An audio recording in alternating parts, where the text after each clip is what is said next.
bonjour à toutes et à tous, bien sûr. Donc, bienvenue dans l'atelier Cybertendance Risque Stratégie pour 2020. Donc, finalement, on va prendre 24 heures au moins pour parler de tout ça.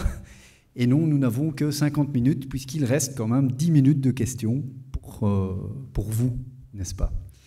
Je vais un peu vous expliquer, ça va aller assez vite, dans le sens où on a bien préparé ça avec Philippe, Alexis, Ali, Algis, Erwan. Et chacun va un peu commencer avec sa thématique. Donc, on a divisé la thématique en 3 points. En 3 points, voilà, je vais un peu reculer. On va commencer par les aspects management humain et de l'organisation. Parce que, voilà, forcément, à partir du moment où on est dans des risques, on est aussi lié aux humains. On parlera aussi de la connexion avec la réalité physique, donc que ces menaces peuvent finalement amener des dommages physiques assez conséquents. On parlera bien sûr de l'informatique et du monde virtuel. Et puis, on abordera finalement la symbiose des 3 thématiques qu'on a mis humain plus physique plus virtuel qui composent un peu notre monde actuel et les menaces. Alors, on va commencer avec Philippe. Philippe, si tu peux te présenter en quelques mots. Et Philippe va nous parler des aspects management et notamment des SOC et des alliances qui se font entre des secteurs qui, avant, ne travaillaient pas toujours ensemble. C'est à toi. Voilà, bonjour à toutes et à tous. J'espère que vous avez eu un bon lunch ce midi et que cet après-midi, on ne va pas dormir. Voilà. Alors, mon nom est Philippe Wanson. Je fais partie d'une entreprise basée à Liège qui s'appelle Network Research Belgium, NRB, et qui est active dans le domaine des managed services et du conseil. Alors, en ce qui concerne le management, donc le contexte de la cybersécurité et de tout ce qui tourne autour, je commencerai par dire qu'une citation de Jamie Shea de l'OTAN, à savoir que c'est la première fois dans l'histoire qu'un supplément de technologie ne nous rend pas plus sécurisés. Autrement dit, aujourd'hui, nous avons de plus en plus d'objets interconnectés et ces objets nous rendent de plus en plus insécurisés. Donc c'est un point important et il faut le prendre en compte. D'autre part, nous observons également que le nombre d'attaques augmente de jour en jour et que la complexité de ces attaques est aussi en augmentation. Donc par rapport à cela, je pense qu'on peut tous dire que, effectivement, nous serons confrontés de plus en plus à des problèmes de sécurité dans le domaine de l'information, de la gestion de l'information. Voilà, je ne sais pas, une petite question parmi vous. Qui d'entre vous a déjà subi une attaque en pur et en dur, une attaque de sécurité aujourd'hui? Voilà. Donc effectivement, quelques personnes. Et qui parmi vous pense que dans le futur, vous subirez sans doute une attaque dans les prochaines années? Ah ben voilà, donc tout le monde est d'accord pour voir l'explosion, donc la croissance de la menace. Et donc c'est effectivement un aspect à prendre en compte aujourd'hui, parce que ces attaques sont non seulement de plus en plus nombreuses et dangereuses, mais également de plus en plus massives et globales. Voilà. Un dernier élément pour situer le contexte. C'est un élément mentionné par le CTO de Cisco qui mentionne que nous estimons aujourd'hui à seulement 1% les objets qui pourraient avoir une adresse IP qui en ont une effectivement. Alors, nous aimons dire que 99% du monde est aujourd'hui endormi. Alors à vous d'imaginer ce qui pourrait se produire quand les 99% restants seront également réveillés, et donc seront équipés, seront interconnectés. Je pense que ça situe également le contexte de se dire aujourd'hui, on n'est qu'au début, au balbutiement d'une croissance de la menace au niveau planétaire. Alors justement, au niveau des menaces, on a un peu notre champion de la statistique, qui est Alexis, qui va un peu nous parler du rapport de Verizon, si tu veux bien rebondir. Oui, bonjour. Alors, mon nom est Alexis Hirschhorn. Je travaille dans la sécurité de l'information, dans le domaine de la sécurité de l'information depuis presque 25 ans maintenant. Je suis associé dans une entreprise qui s'appelle Abin Advisor en Suisse. Nous faisons de la consultance en sécurité en continuité pour les gouvernements, les différents gouvernements en Suisse, des entreprises privées, des banques. Et au niveau des chiffres, il y a pas mal d'informations qui sont assez intéressantes parce qu'on a des fois une idée qui est peut-être préconçue de quels sont les réels problèmes de sécurité et les réels impacts. Le premier point, et on vient David nous parler du rapport Verizon, qui est un rapport donc, qui sort chaque année, hein, qui nous donne un relevé des attaques qui ont eu lieu sur l'année précédente, qui nous permet de voir une évolution des tendances et comment elles se passent.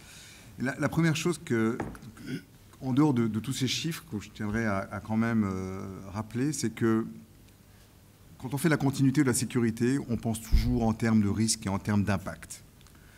Et la réalité des impacts, elle est souvent très très différente de ce qu'on imagine. Je veux dire par là que si vous regardez des grandes brèches comme on en a eu aux États-Unis, comme par exemple Target, vous verrez que pendant la brèche, pendant que l'attaque, quand on l'a réalisée, disons, quand l'impact est arrivé, on a eu une baisse du cours de l'action qui a amené à la démission du CIO et puis du CEO par la suite. Mais si vous regardez les chiffres, vous verrez que 6 mois plus tard, le cours de l'action remonte là où il était et continue de grimper. Donc souvent, les impacts, même liés à des pertes importantes de données, ont en fin de compte un impact financier sur l'entreprise qui est beaucoup plus faible que ce qu'on peut imaginer. En gardant ça en tête, ce qui est intéressant à voir, c'est les tendances actuelles. Et dans ces tendances, on voit une chose, c'est que la majorité des entreprises qui sont touchées aujourd'hui, ça n'a rien de très nouveau, ce sont toujours des PME. Probablement simplement par manque de moyens. Le domaine de la santé qui est aussi très touché, principalement des hôpitaux. On a vu beaucoup d'attaques de type ransomware sur les hôpitaux, concerne à peu près 15% des attaques aujourd'hui, et 16% des entités touchées viennent du secteur public, gouvernemental. Maintenant, en termes d'attaques, disons que les moyens utilisés changent. Et les moyens utilisés changent parce que les acteurs changent. Il y a quelques années, on insistait énormément sur le fait que quelques personnes derrière leur ordinateur avec quelques moyens techniques, l'image un peu d'Épinal qu'on a du hacker, était capable de pénétrer dans un système et de commettre des dégâts irréparables. En fait, on se rend compte aujourd'hui que non seulement, contrairement à ce que dit souvent l'adage, 70% ou 70% des attaques viennent de l'extérieur, ne viennent pas de l'intérieur, que ce soit bien clair. Et surtout sont en majorité constitués par des groupes criminels. Et c'est ça qui a énormément changé aujourd'hui. La majorité des attaques viennent d'organisations qui se sont dotées de moyens, d'abord qui ont des moyens financiers importants, qui sont dotés de moyens techniques afin de pouvoir commettre des attaques qui financièrement sont intéressantes. Donc les motivations principales sont des motivations financières. Et beaucoup de ces organisations mafieuses, une attaque vers une entreprise peut se révéler très très juteuse, beaucoup plus intéressante d'ailleurs que les commerces de drogue ou les commerces traditionnels qu'ont les groupes criminels. D'abord parce qu'ils prennent beaucoup moins de risques et l'investissement est moindre. Donc on se rend compte que sur la plupart des grandes attaques, il a fallu entre 5 et 7 mois de recherche par le groupe criminel avant de lancer l'attaque, et qu'il faut malheureusement souvent entre 5 et 6 mois pour les entreprises qui sont touchées pour se rendre compte qu'elles ont été touchées, ce qui est évidemment bien dramatique. Donc il faut garder en tête que les chiffres que nous avons ici sont les chiffres qui viennent principalement des États-Unis, qui imposent beaucoup de transparence, comme c'est le cas maintenant aussi en Europe, donc on aura probablement plus de chiffres intéressants. Il reste encore beaucoup d'attaques qui ne sont pas connues ou qui ne sont pas révélées parce que, évidemment, les entreprises ou les gouvernements ne veulent pas transmettre ce type d'informations pour des questions d'image. Voilà, je ne sais pas si... Oui, alors on peut justement, par rapport à toutes ces attaques, rebondir sur les impacts. Et là, Ali nous a préparé quelque chose sur les cyber-risques et notamment liés à la sécurité physique. Merci. Bonjour à toutes et à tous. Donc, je me présente, je suis Ali Laribi. Je suis un ingénieur IT et je suis d'une expérience en fait variée entre la physical security, l'information security, la cyber security et tout ce qui est continuité des activités et gestion d'incidents. Donc actuellement, je me spécialise vers la convergence entre l'information security et le physical security.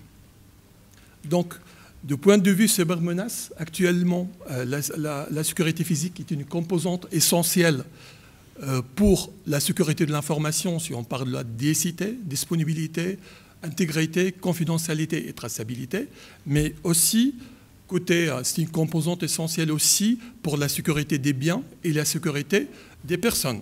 Donc, si on parle des actes de malveillance, à titre d'exemple, donc vol, vandalisme, terrorisme, etc. Donc, il y a deux tranchants, en fait, si on parle de la sécurité physique. Donc, aujourd'hui, il y a ce qu'on appelle sujet des objets connectés. On parle de confidentialité, intégrité, availability et aussi de safety, parce qu'il y a un danger, en fait, sur la vie des personnes. Donc, avec l'évolution technologique aussi, donc aujourd'hui, si on parle de la sécurité physique, donc on parle des systèmes intelligents, on parle de la vidéoprotection intelligente, on parle de PSIM, Physical Security Information Management, on parle de reconnaissance faciale, on parle de détection périmétrique via des caméras thermiques ou des caméras intelligentes.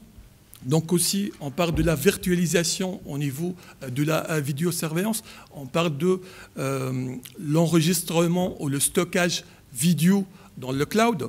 Donc, il y a pas mal de sujets qui sont entre la cybersécurité et la sécurité physique, donc en plein évolution.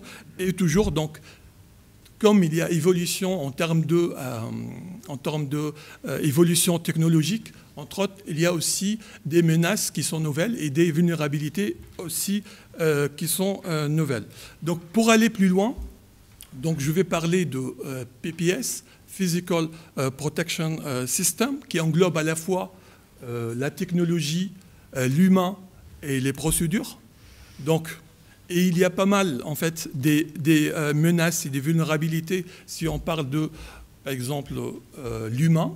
Donc, l'humain, aujourd'hui, par exemple, s'il y a des manques de sensibilisation, des manques de montée en compétences, etc. Donc, automatiquement, il y a des vulnérabilités. Aussi, pour les procédures, si, par exemple, il y a manque de procédures ou manque de l'application et le respect des procédures, automatiquement aussi, donc on ne connaît pas qui fait quoi et comment. Donc, et aussi la technologie. Donc, il y a pas mal des failles. Donc, aujourd'hui, pour la sécurité physique, et la sécurité de l'information, donc presque c'est un même principe. Hein. Donc on parle de la protection en profondeur, par exemple pour la sécurité physique. Donc il y a ce qu'on appelle la sécurité périphérique, périmétrique, volumétrique et ponctuelle. Donc c'est la même des couches pour la sécurité de l'information. Donc on parle des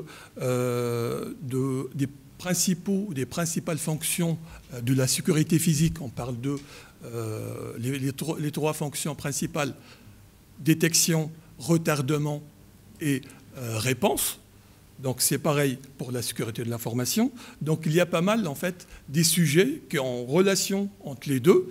Et aujourd'hui, les menaces, les cybermenaces, donc impactent de près, donc à la fois la sécurité de l'information et aussi la sécurité des personnes et des biens. Est-ce que tu peux un peu nous donner un exemple avec les ransomware liés aux caméras, ouais, et ensuite de nous parler de l'OMEA en fait? Donc je donne un exemple. Donc un ransomware sur les caméras de surveillance de la ville de Washington. Donc une semaine avant l'investiture de Trump, qui a eu lieu le 20 janvier 2017. Donc ici, donc, à part la disponibilité de l'information et la disponibilité des vidéos, donc on peut parler de la sécurité même des villes. Donc si on parle de la vidéoprotection urbaine, donc on connaît ce qu'on appelle les CSU, les centres de supervision urbains.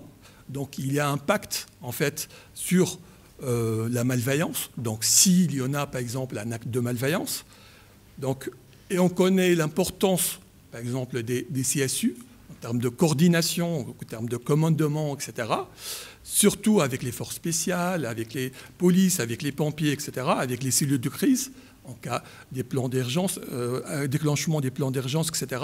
Donc, avec aussi donc, les impacts liés à la disponibilité de l'information. Voilà.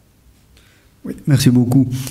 Tu as notamment parlé de la formation, j'ai entendu aussi les procédures, et là j'aurais voulu demander à Algis qui nous parle un petit peu des normes qui peuvent finalement nous aider à se préparer pour contrer ce genre de menaces. Donc, bonjour, je m'appelle Algis Kibirksis. Donc, pour ceux qui se posent la question, c'est d'origine lituanienne. Je suis basé au Québec, à Montréal, et je suis consultant et généraliste dans le domaine de la sécurité informatique, de l'information et de la cybersécurité. Donc, bon, tout le monde connaît PECB. On a le logo sur chacun de nos petits cartons qui sont accrochés autour de notre cou. Donc, on connaît bien que PECB, parmi autres choses, ou primairement, ils sont impliqués au niveau des normes ISO. Donc, certainement, au niveau de la cybersécurité, le 17032, les 034, 001 pour le système de management, on le connaît bien, ou on est en mode apprentissage. Moi, je suis toujours en mode apprentissage.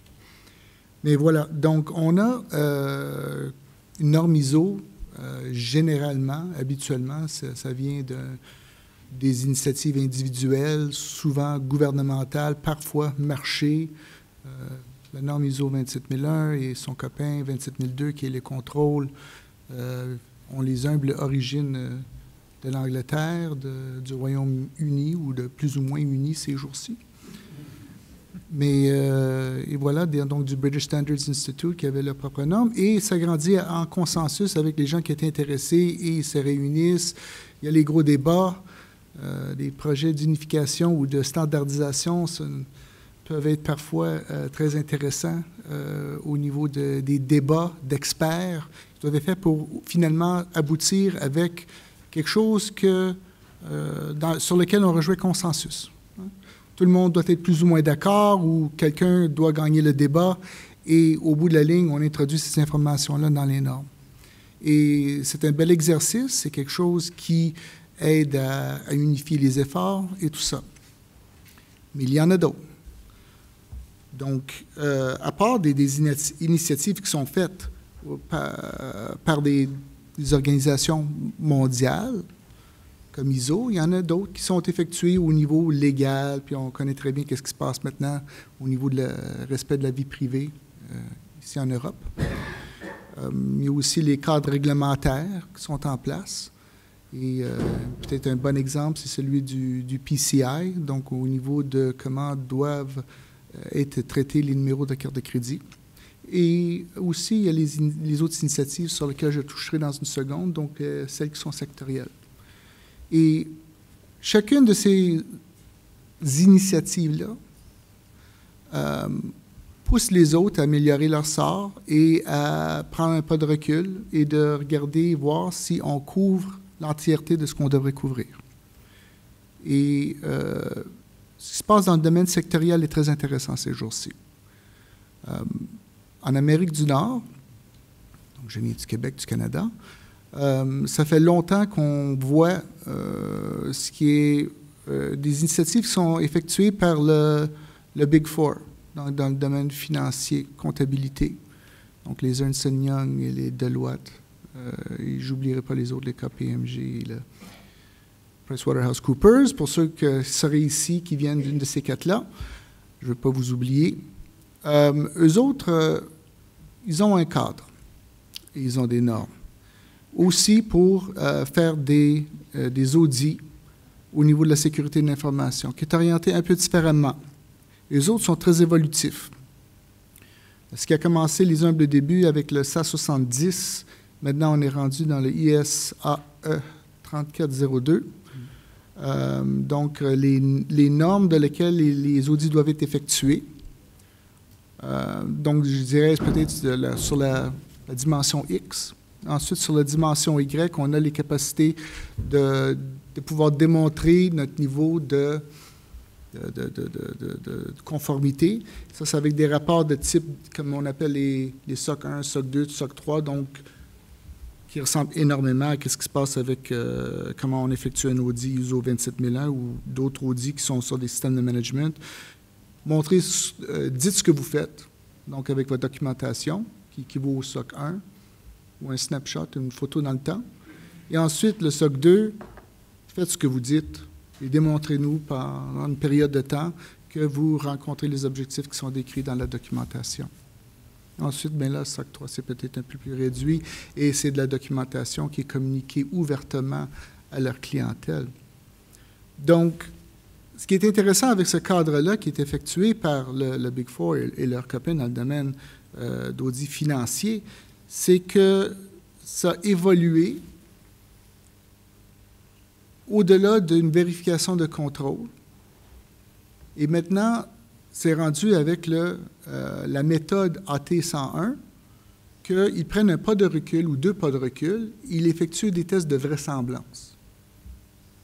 Dans les audits de type ISO 27001 ou 9001 ou autre, il n'y a pas de direction très claire qui est communiquée, de prendre ces pas de recul-là et de voir et de déterminer, bon, est-ce que l'auditeur est obligé de regarder pour dire, voici l'ensemble des contrôles, voici votre système de gestion, est-ce qu'il est complet? Avec le modèle qui est utilisé dans les boîtes comptables, ils ont fait cette évolution-là et elle est très intéressante. Merci.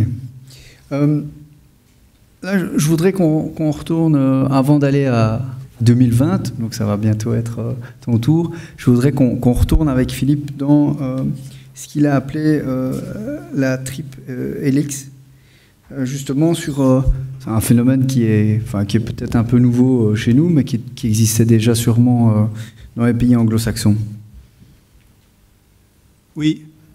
Alors, effectivement, j'ai eu l'occasion cette année d'analyser, d'étudier un aspect de la cybersécurité, à savoir comment organiser la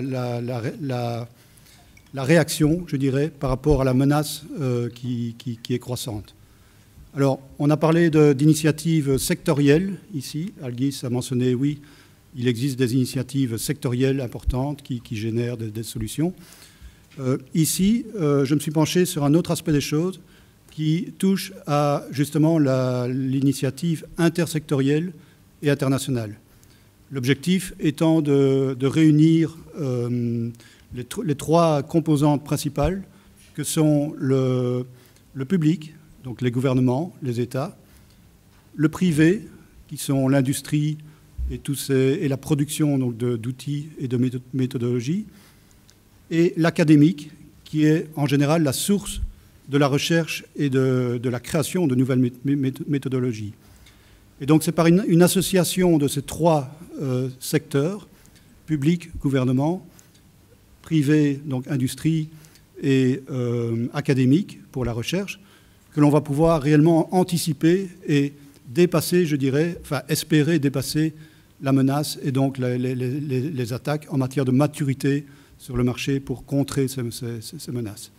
Il faut savoir qu'aujourd'hui, en général, on est dans une situation, j'ai l'impression, plus de réaction, de réactivité, et donc on a toujours une guerre de retard par rapport aux attaquants.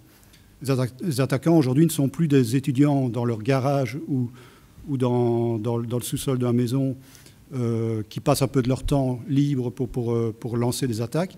Non, ce sont des organisations bien équipées, ayant les moyens financiers et qui même parfois sont supportées par des États. Donc je pense qu'à ce niveau-là, une réaction proportionnée est importante et donc ce n'est pas une entreprise, ce n'est pas chacun pour soi qui doit pouvoir lancer une réaction par rapport à cela, mais c'est une initiative conjointe de différents secteurs qui doit pouvoir amener des solutions sur le marché. On en trouve aujourd'hui des embryons un peu partout. Hein. J'ai pu voir, notamment dans les pays qui entourent la Belgique, donc en France, aux Pays-Bas, certains exemples concrets d'initiatives.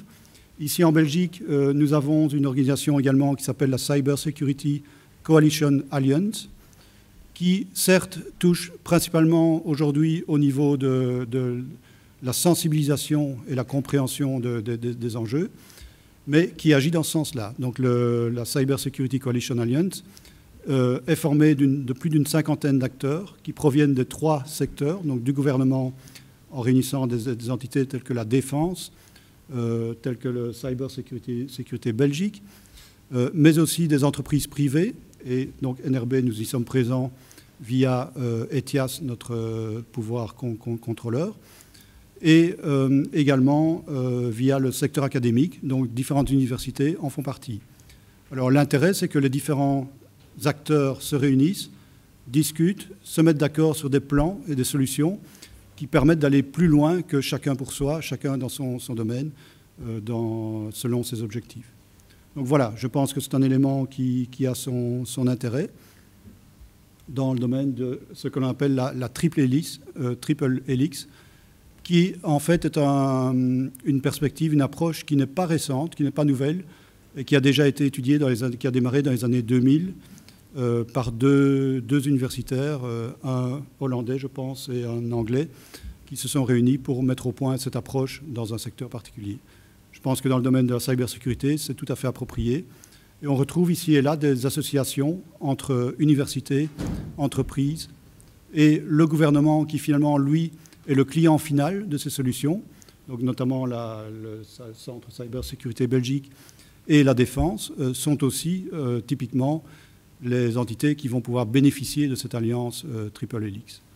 Alors, juste avant de passer la parole à Erwan pour le futur, mais le futur proche, puisque c'est 2020, Alexis veut intervenir. Oui, juste une petite note qui est assez intéressante, juste pour parler de la Suisse. Comme vous le savez, en Suisse, on est assez retranché derrière nos montagnes. On est au cœur de l'Europe et puis on ne l'est pas vraiment. On a des accords, mais... Et donc la Suisse, qui est un peu un paradoxe fédéral, parce que comme vous le savez, il y a différents cantons, donc différents gouvernements, et puis il y a un État fédéral à qui on confie certaines choses. Mais une chose auquel on a confié à l'État fédéral, c'est de la cyberdéfense. Et donc pour rebondir là-dessus, il y a un effort très important qui a été mis en place et qui fonctionne assez bien, qui est un effort d'échange d'informations autour de brèches, autour de vulnérabilités, et surtout autour de la proactivité. Donc, ce système qui s'appelle Mélanie, en fait, a pour but de recenser les incidents et de prévenir les entreprises des tendances actuelles. Donc, si on voit qu'il y a par exemple un ransomware ou un malware qui est en train de se déployer et que certaines entreprises ou des entités gouvernementales sont touchées, Mélanie prévient l'ensemble des différents États, différents cantons des entreprises. Ils vont jusqu'à réaliser aujourd'hui des scans de vulnérabilité et de prévenir les entreprises si certaines de leurs applications ou de leurs sites sont vulnérables. J'ai échangé avec des responsables, évidemment, de Mélanie. Il y a des échanges qui se font au niveau européen, probablement pas encore assez aujourd'hui. On aimerait pouvoir voir certaines, dans un futur, une tendance qui est de partager ce type d'informations afin de pouvoir prévenir un maximum et donc d'utiliser la triple hélice, comme tu nous le décrivais, à pleine propulsion. Oui. Et par rapport à ces menaces, justement, Erwan, quelles sont vraiment les tendances 2020, en sachant qu'il y a des menaces, on ne sait pas encore peut-être qu'elles existent, et finalement, comment on peut mettre en place des défenses? Bonjour à tous, donc Erwan Brouder. Donc moi je travaille depuis une vingtaine d'années en fait dans la sécurité des systèmes d'information. D'abord sur une partie plutôt offensive et j'ai basculé dans la partie défensive il y a quelques temps au sein d'un cabinet que j'ai monté qui s'appelle BSSI, donc un cabinet parisien avec quelques antennes à l'international. Aujourd'hui en fait, avant de se projeter totalement en 2020, on s'aperçoit certaines tendances depuis 2017. Le nombre d'attaques réussies a assez peu augmenté, en fait. Par contre, en face, on a des moyens de défense, parce qu'on a quand même des entreprises et de plus en plus d'entreprises qui sont sensibilisées aux faits sécurité. Ça veut dire que on peut expliquer ça de deux manières. Soit les défenses et les engagements financiers n'ont servi à rien, soit la sophistication des attaques est de plus en plus importante. Donc ça rejoint ce que disait Alexis. On constate, quand on analyse, quand on regarde la manière dont les attaques sont passées, que les groupes sont de plus en plus organisés pour pouvoir voler ces informations ou attaquer les entreprises. Donc, sur 2020, on imagine que la tendance va continuer, donc des attaques de plus en plus sophistiquées. On verra également, en fait, et ça avait été annoncé par l'ANSSI, donc l'Agence nationale de la sécurité des systèmes d'information en France, que de plus en plus d'attaques passeront par des sous-traitants. On l'a vu dans l'actualité, ne serait-ce que la semaine dernière via Airbus, qui s'est fait, je dirais, intruder via tout un réseau de sous-traitants. On l'a vu aussi assez récemment avec Deloitte aussi, avec des attaques en fait, qui ont eu lieu et qui ont permis de prendre le contrôle du système de messagerie de façon invisible pendant quelques mois. Ce qu'on sait un petit peu moins, c'est finalement l'impact, quelle donnée a été volée et surtout à quoi elles ont servi derrière, ces données volées. Maintenant, les sources de menaces en fait, vont rester un petit peu identiques. Peut-être on accentue un petit peu le shadow IT parce qu'on sait que la barrière entre le monde personnel et le monde d'entreprise est de plus en plus étroite.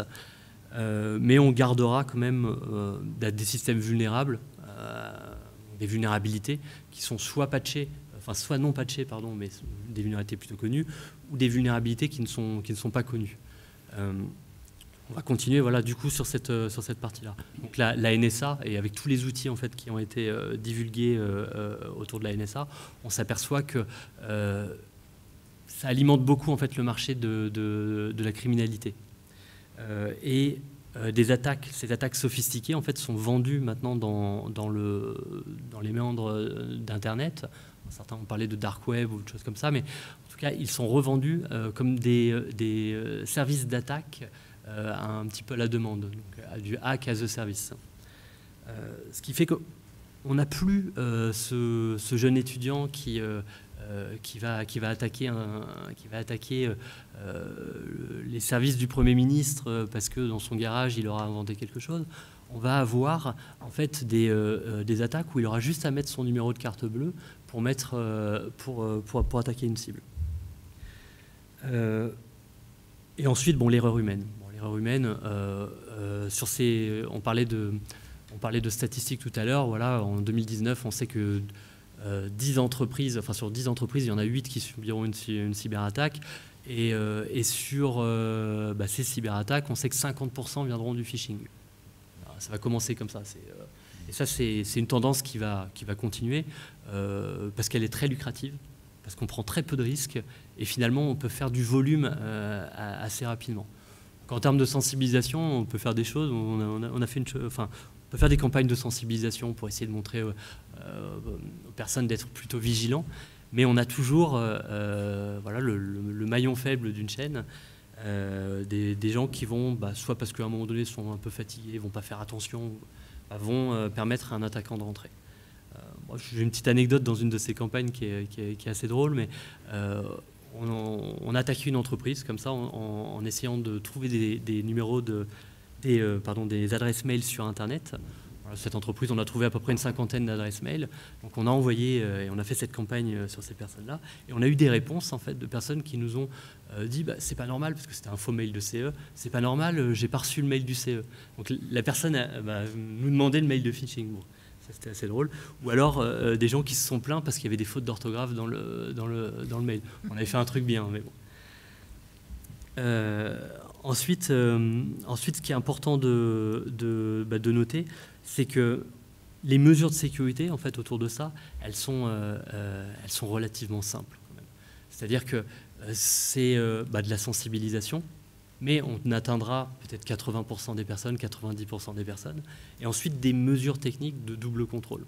C'est-à-dire que quand on doit faire une opération, notamment par exemple dans le monde bancaire, qui engage la société, il faut un contrôle, une validation, un contrôle cas dur.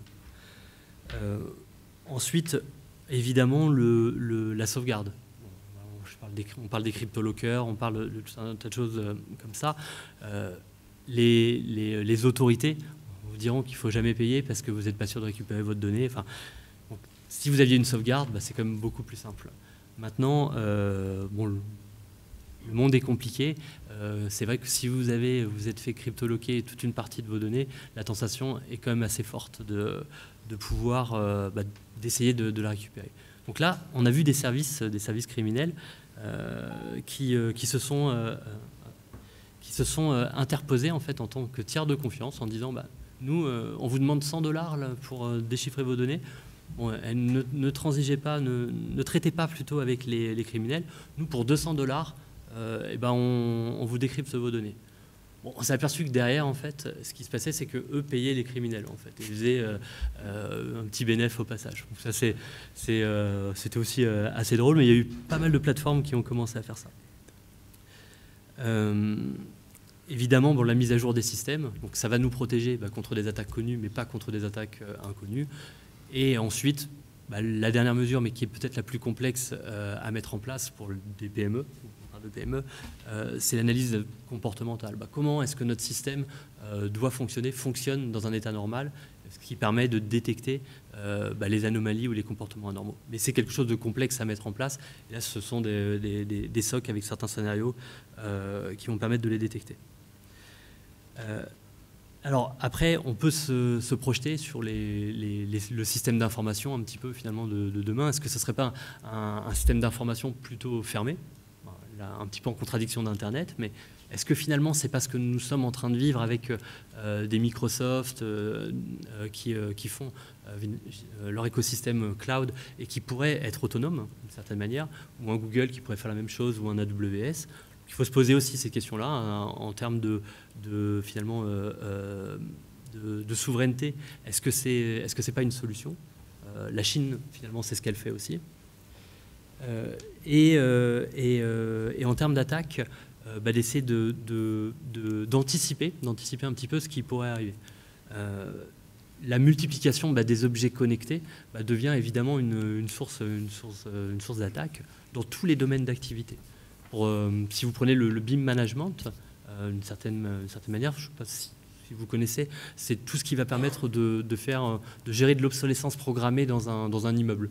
Donc on parle de smart city, mais en fait tout ça va permettre en fait d'avoir des capteurs, donc de l'IoT un petit peu partout. Et ces capteurs, si on ne s'assure pas du niveau de sécurité, vont être autant de portes en fait sur notre immeuble, notre maison, notre cité, de manière générale. Et justement, ces IoT, alors comment tu conçois leur sécurité?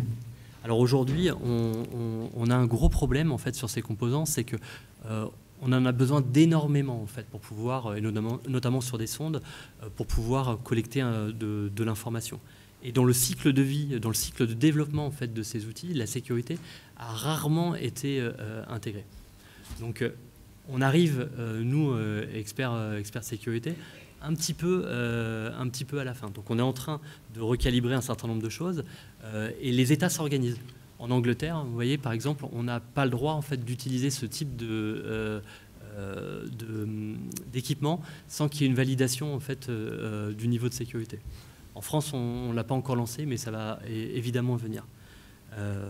Autour de ça, on voit les premières attaques. Alors, j'en discutais tout à l'heure en souriant un petit peu, mais on a vu par exemple en Allemagne des poupées connectées donc pour les enfants qui collectaient énormément de données, donc les conversations des petites filles qui discutaient avec leurs poupées.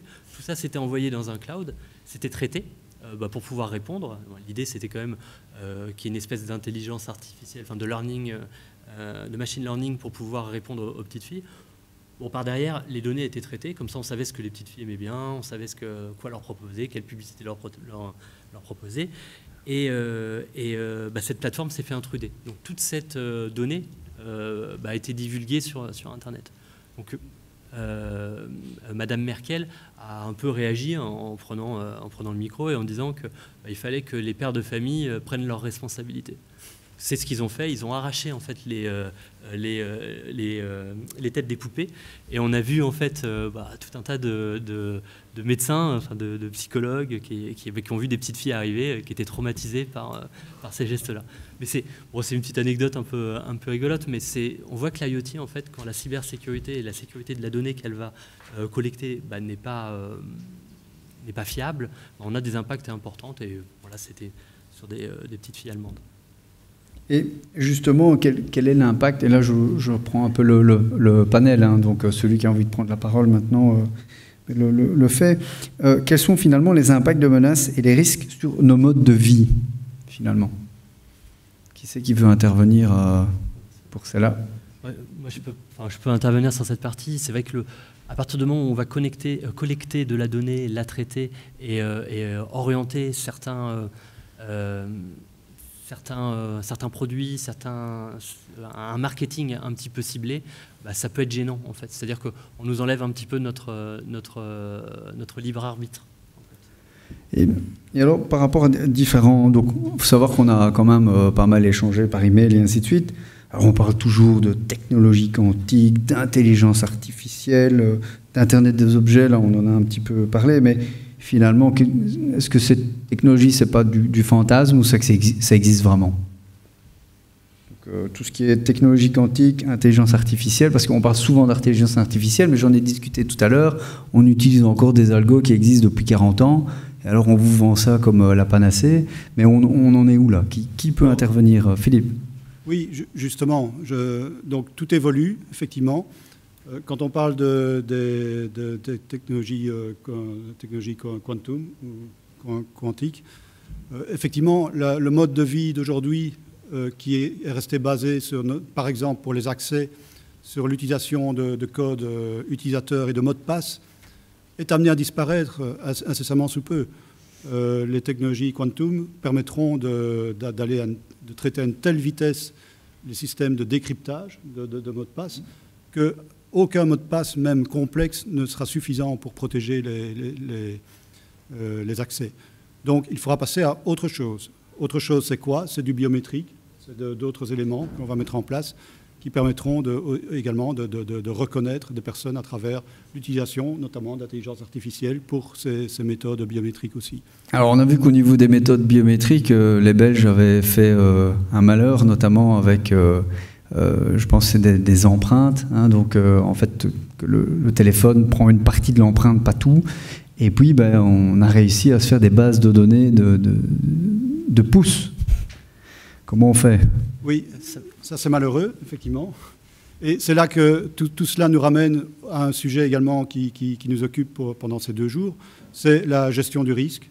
Je pense qu'on doit en revenir aujourd'hui à une gestion proportionnée des risques, à savoir pour chaque événement, pour chaque type de contexte à analyser ou chaque changement de technologie, pouvoir réfléchir à des solutions proportionnées par rapport aux risques introduits par ces nouvelles technologies ou ces nouvelles actions. Voilà, on ne vit pas dans Internet, notamment puisqu'on parle de cybersécurité. Internet est un monde ouvert, hein, où tout le monde peut intervenir. Il y a des différences dans le monde entre, par exemple, l'Europe et les États-Unis. Les États-Unis, tout le monde peut tout se permettre, a priori, et on intervient après pour limiter quand ça dérape. En Europe, on ferme tout, on a tendance plutôt à verrouiller l'ensemble, et donc on ne peut rien faire, sauf quand on a une procuration ou quand on a pu prouver avec une accréditation, une homologation particulière, qu'on pouvait faire quelque chose d'un peu plus loin que ce qui est interdit pour tout le monde. Alexis, tu veux rebondir? Oui, je veux juste rebondir sur une chose et ramener les choses sur le risque et puis la réalité, et puis comme mon collègue à droite l'a très bien dit. Il y a des choses... Aujourd'hui, c'est vrai qu'on peut penser toutes les nouvelles technologies, tous les risques qui existent, mais aujourd'hui, le phishing a toujours des beaux jours devant lui, et en fin de compte, c'est des choses assez simples. La plus grande majorité, hein, là on parle de 54% des attaques, ont été liées sur des attachements d'email, sur du phishing ou du vishing, donc par téléphone. Hein. Donc en fin de compte, sur de l'ingénierie sociale, qui est aussi vieille que Mitnick dans les années 80, qui avait fait ses premiers hacks. Mais en fin de compte, c'est de l'arnaque comme elle a toujours existé, d'accord? C'est toujours la même chose. Donc la technologie augmente, mais on se rend compte que les acteurs aujourd'hui et les cas qu'on a, la source est toujours là. Et donc elle est sur le fait que j'arrive à obtenir une information, et deuxièmement, sur le fait que cette information, qui sont souvent les informations d'identification et d'authentification, je vais pouvoir les utiliser, exploiter, gagner des privilèges et pouvoir arriver à impacter soit des entreprises, soit des particuliers. On parle pas mal d'entreprises, mais pour dire, nous, l'impact au niveau du risque aujourd'hui, beaucoup de gens sont impactés par le vol de leurs données privées, de leur identité. C'est souvent dramatique parce qu'on a très peu de systèmes en place pour s'en sortir. J'ai rencontré des personnes qui, après 5 ans, se battent toujours pour démontrer que leur identité avait été volée, que des crédits ont été faits en leur nom. Et c'est des impacts humains qui sont terribles. Voilà. Donc, c'est vrai qu'on augmente nos risques avec les technologies. C'est vrai que le big data est certainement un problème, ou le deviendra un jour brutalement, hein, le jour où un gouvernement, on va dire totalitaire, prend possession de ces données-là. On sera en danger. Mais aujourd'hui, la réalité est que par des simples vulnérabilités, par des simples problèmes humains, nos entreprises sont en danger et une partie de la population. Alors, Ali, avant de revenir... une précision quand même sur la biométrie, parce qu'on en parle beaucoup, mais il y a un risque qu'on oublie souvent avec la biométrie, c'est comment est-ce qu'on gère la compromission. C'est-à-dire que sur un mot de passe, c'est très simple, on le change. Sur un doigt, on fait comment? On les change. Gis. Oui, on en a 10 mots de passe, voilà. On a 10 après les orteils. Non, mais, et c'est quand même quelque chose... Il y a un faux semblant en fait de sécurité avec la biométrie. C'est que bon, pour moi, c'est pas la solution. La solution, elle reste cryptographique et l'habilitation en fait qu'on va donner et la sécurité qu'on va donner à un système, il faut qu'elle reste mathématique et qu'elle soit sécurité pour un temps donné, le temps que l'algorithme soit cassé. Et on n'a pas vu de meilleure solution pour l'instant. Algis, tu voulais dire... Mais autant qu'il faut regarder au niveau de l'algorithme, il faut certainement aussi regarder les implantations. Oui, bien sûr. Malheureusement, dans le domaine de la téléphonie, ça existe toujours le cas où est-ce qu'on dit « Ah, OK, on chiffre avec du AES, 256 bits. » Oui, mais souvent, c'est une option d'utiliser toute la longueur ou bien on utilise seulement... Les 128 bits, pour aller un peu plus technique, sont les moins significatifs. Donc, on fait par exprès pour affaiblir dans l'implantation qu'est-ce qui est décrit au niveau protocolaire. Mais ça, Algis, ça c'est standard civil, mais Ali, parle-nous un petit peu des États voyous qui peuvent décrypter tout ça.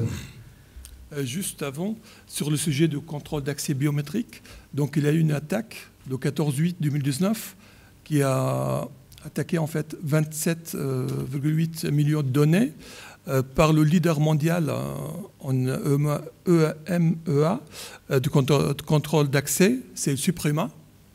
Donc, qui a été, donc ici, il y a une vulnérabilité côté un impact côté GDPR et une impact aussi côté confidentialité, intégrité des informations côté sécurité de l'information. Ici, on parle de la partie sûreté. Donc ici, il y a atteinte sur zonage. Donc on parle des zones semi-publiques, des zones accès contrôlées, des zones accès restreintes, etc.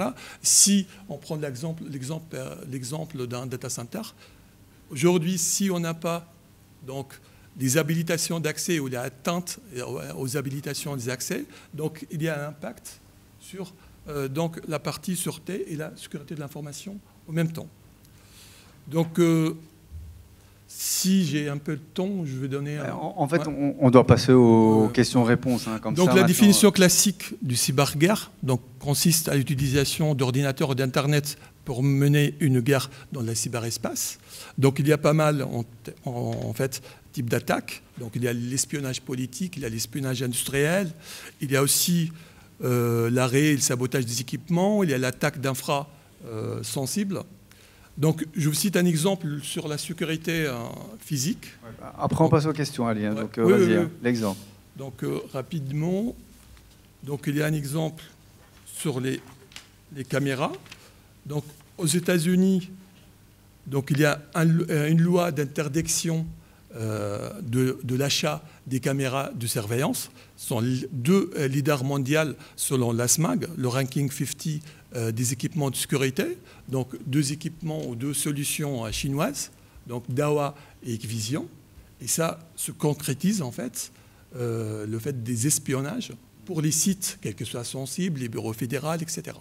Donc c'est la cause de pourquoi ils ont donc interdire ces équipements-là, malgré que ces équipements-là sont presque à 40% qui sont installés actuellement aux États-Unis. Et ça peut ouvrir le débat sur notamment les guerres commerciales. Mais je vais passer la parole à monsieur. Une question, s'il vous plaît. Une simple question, après vous avoir félicité pour les brillantes interventions. Un jour, mon fils a codé son téléphone par le codage facial. Et bizarrement, quand ma fille a pris le téléphone, ça s'est ouvert. Je voudrais comprendre qu'est-ce qui se passe. Oui. Parce que ça me dit que nous ne sommes pas du tout en sécurité. Non, non. Oui. Alors qui prend, Philippe? À nouveau, donc cette question rejoint le point soulevé ici de que faire, quid, quand l'empreinte digitale est compromise et donc que la reconnaissance biométrique ne fonctionne pas correctement. Je veux quand même rappeler que je préconise en général un ensemble de mesures de sécurité pour résoudre un problème. Donc le système biométrique n'est qu'un maillon d'une chaîne de sécurité. Quand on parle de gouvernance de la sécurité de l'information, on considère un ensemble d'éléments pour protéger ce qui représente de la valeur. Et donc, si le système biométrique est défaillant, j'ose espérer qu'il y a d'autres systèmes derrière qui vont intervenir, qui vont permettre de resserrer les mailles du filet et de bloquer quand même l'accès non autorisé. Donc, en gros, plusieurs techniques pour le même accès. Oui, tout à fait. Une autre question. Ah, Jean-Luc. Je me souviens que Philippe a dit au début du panel qu'en termes de défense, nous avions une guerre de retard sur les attaquants. J'irai beaucoup plus loin pour dire qu'on a 2 à 3, si pas 4 guerres de retard. En fait, nous sommes habitués à essayer de contrer les techniques et les tactiques des hackers, quelle que soit l'entité qui se trouve derrière, alors qu'un certain Sun Tzu, il y a de ça plus de 2 siècles, disait que pour vaincre, il fallait attaquer la stratégie de l'adversaire. Que faisons-nous à ce niveau-là pour attaquer la stratégie de l'adversaire? Je vais me permettre de répondre par rapport à ça. Je ne suis pas tout à fait d'accord avec vous quand vous dites qu'on a 3 ou 4 guerres de retard. En fait, je reprends des chiffres parce que j'aime bien les chiffres, mais on sait que 20% des attaqueurs aujourd'hui sont des gouvernements. Donc en fait, ces mêmes gouvernements qui nous défendent et qui ont les moyens de nous défendre sont des gouvernements qui attaquent aussi. Donc les armes utilisées aujourd'hui, nous les connaissons. Là, on est en retard, c'est vrai, c'est peut-être nous le public, c'est nous les entreprises, parce qu'on a pris le retard. Mais les gouvernements ne le sont pas. Maintenant, quels sont les moyens qui sont réellement mis en œuvre pour nous protéger et protéger nos entreprises? On voit que les Russes font énormément de choses pour ça. Les Chinois aussi. On parlait d'isolation tout à l'heure. On parlait de se dire, tiens, utiliser uniquement Azure comme Microsoft fait. Il y a des entreprises commerciales aussi qui le font. Mais je pense que le futur est dans les deux côtés, dans l'équilibre qu'on va trouver des deux côtés entre les armes que nous fabriquons pour attaquer et les armes que nous fabriquons pour nous défendre. Alors là, je parle en tant qu'État. Et peut-être une précision aussi, c'est que la réponse des États, elle est aussi probablement, parce qu'on n'écoute pas à leurs oreilles, mais elle est probablement diplomatique. Quand on prend l'attaque, enfin la surveillance, en fait, les écoutes téléphoniques qui ont eu lieu toujours sur Madame Merkel, quelle a été la réponse de l'Allemagne par rapport à ça? Sinon diplomatique, en fait. Sinon le fait que l'Allemagne est le seul pays qui fait opérer les data centers de Microsoft par Deutsche Telekom. Ça a été on peut imaginer que c'est la seule réponse qu'il y a pu avoir. En France, quand Macron, pendant la campagne présidentielle, président Macron, pardon, se fait écouter sa boîte de messagerie. Quelle a été la réponse de la France par rapport à ça, sinon diplomatique, de la même manière? Et quand les Russes, en fait, de la même manière, sont intervenus massivement via des campagnes à travers Facebook, notamment pour discréditer le candidat qui était en face, Madame Clinton, qui était en face de Trump et qui a ouvertement mis Trump au pouvoir. Quelle a été la réponse des États-Unis, voilà, sinon diplomatique? Et c'est vrai que tout ça, on ne le voit pas, mais il y a toute une machinerie qui s'est mise en place. Merci. Je pense également que, pour répondre à la question ici, des principes de base qui datent de plusieurs milliers d'années restent vrais. L'art de la guerre de Sun Tzu, je crois que d'ailleurs Jean-Luc qui pose la question ici connaît très bien cet ensemble, est là pour mentionner des principes de base qui restent toujours valables. Connaître son ennemi, quand on parle d'attaque, comment contrer les attaques, étudier son ennemi, le connaître, font partie des éléments de base. Aujourd'hui, les attaques cyber, je dirais, un autre élément important est que ces attaques cyber génèrent des dégâts physiques également. On a connu des attaques massives, Petya, NotPetya, il y a quelques années, qui ont mis par terre des centaines de milliers d'ordinateurs d'individus.